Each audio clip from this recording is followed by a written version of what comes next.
As I sit down to write this, it's 6:07 on a Saturday morning in April. The sun isn't up yet, but already I can hear my neighbor Miguel quietly organizing his work truck on the other side of the fence. By 7, another truck will arrive out on the street, and as Miguel pulls out, that truck will follow him to whatever job or jobs they have planned for today. Saturday is a work day for Miguel and the other 3 or 4 Hispanic workers who live next door. Better people you won't find. Nor will you find a sweeter person than the tiny Mayan woman who I folded laundry alongside yesterday at the laundromat near my home. She must have been washing clothes for at least 3 families, work clothes mostly, and lots of brightly colored children's clothes. As I loaded my own laundry into my van, I heard a story on the radio. A cop out in Cathedral City had gotten a call earlier this year about a dispute in the parking lot of the Big 5 Sporting Goods. He pulled in just in time to eyewitness a man putting a bullet through a woman's heart. It's all captured on his dash cam. His panicked voice and the shots he fired through his own windshield in an attempt to save the victim. He didn't save her. She bled out while her murderer emptied his gun at the man trying to save her. The killer also died as a result of this cop's heroic action. The reporter being interviewed, it was on KFI in Los Angeles, told of how difficult it had been to get information on the shooter, who turned out to be an illegal alien. ICE had been given no information on the guy. Though he'd been here for a decade and had a police record for violence, nobody from the sanctuary state of California had bothered to let them know about this criminal. The reporter had received an anonymous call and had been sent the dashcam footage and the 911 tape. That woman would be alive today if my beloved state had simply done its lawful job and cooperated with Homeland Security. This is the conundrum we live with here in Southern California.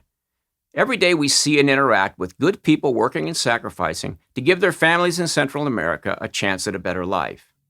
And every day we see the quality of our own children's lives impacted negatively by our elected officials' determination not to enforce our border. On a morning like this, with no traffic, I can be in LA proper in 20 minutes. I can ease off the 2 freeway onto Alvarado Street, and I am functionally in Mexico. A short drive south from there, and I'll pass under the Alvarado Street Bridge. This is where the 101 freeway crosses. It's one of our busiest routes.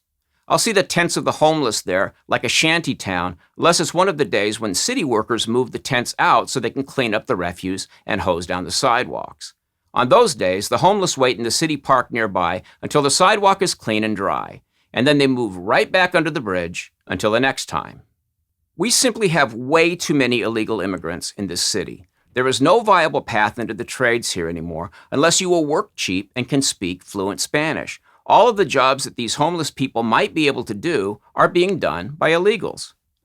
Our so-called leaders preen and posture about compassion and how there's no such thing as an illegal human being, as if anybody has ever said such a thing.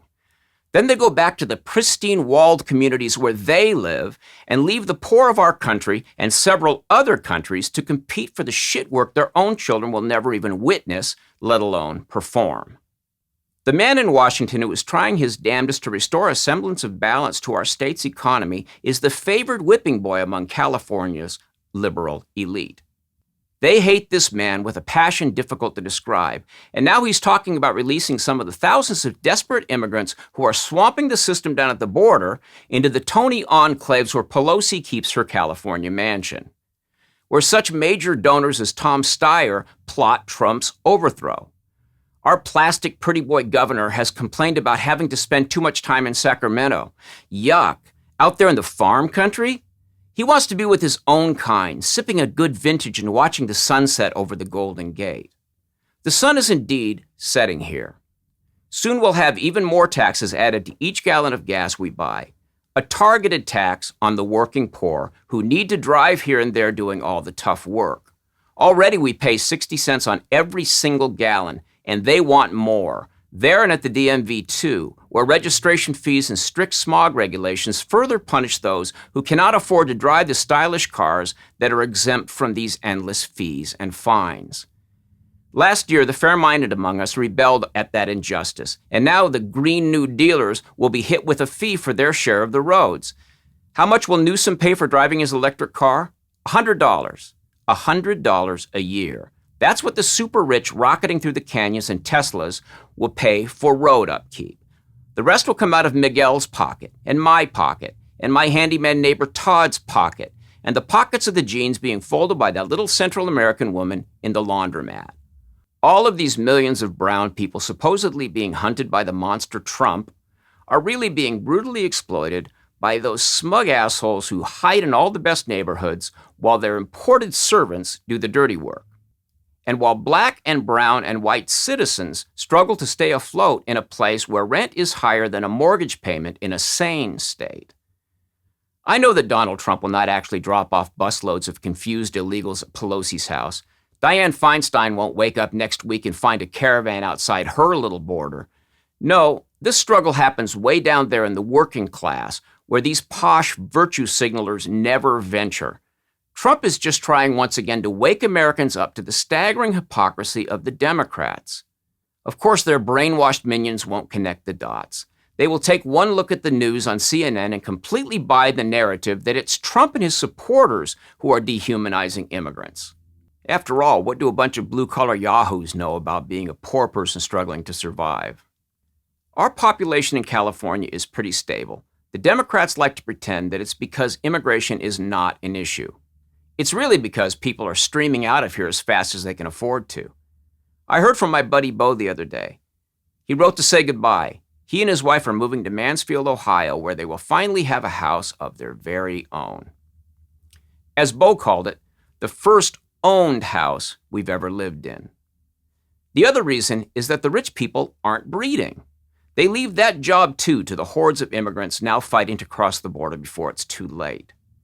Sanctuary, that's a pretty word, isn't it? Brings to mind thoughts of comfort and rest for haunted, beleaguered souls. Don't believe it. Down here at ground level, there is only struggle. The working people who do their level best to compete with and cooperate with the wide-eyed mestizos being released into their midst every minute of every day will never be offered sanctuary. Not as long as the Democrats run the sanctuary state. Thanks for watching. If you like this video, subscribe to our channel and then click the little bell to get notifications.